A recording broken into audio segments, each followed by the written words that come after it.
sentence in English would need to begin with a capital letter. So here we've got she finished her results section and she is capitalized. A sentence ends with punctuation. It might end with a period or a question mark or an exclamation point. So we've got to have something at the end. A sentence also contains a subject that is only given once. So here I could say Johnson finished her results section, or I could say she finished her results section, but I don't need to say Johnson, she finished her results section, right? So the subject is only given once.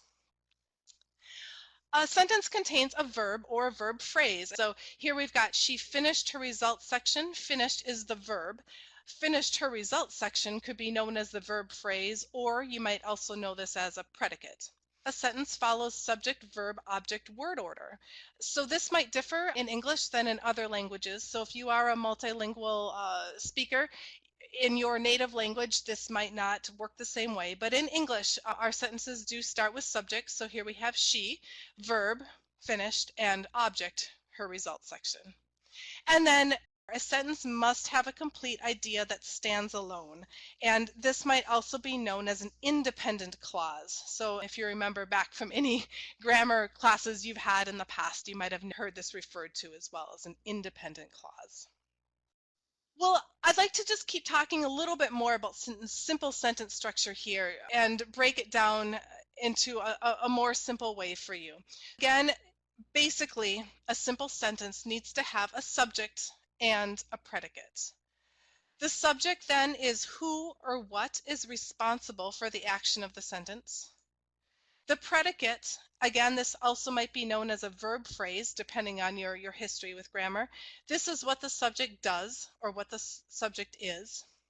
There needs to be some kind of punctuation at the end, and in this case we've got a period. And again, we have to have a complete idea or a complete thought. Let's take a look at a couple of examples of this. So if I look at this first example, I've got I write in my journal every day. Well, in this case, the subject is I, and the predicate is write in my journal every day. Write is the verb, right? And then write in my journal every day is the noun phrase or the predicate. Here we have Maria is a doctor at Mercy Hospital. So similar to the first one, we've got Maria is the subject, and then we have is a doctor at Mercy Hospital as the predicate. Is your main verb there. In this next example, you can see we have a more complex subject. So here we have all of the 5th grade students. That is all the subject. And then we have will take a test next week. That's the predicate.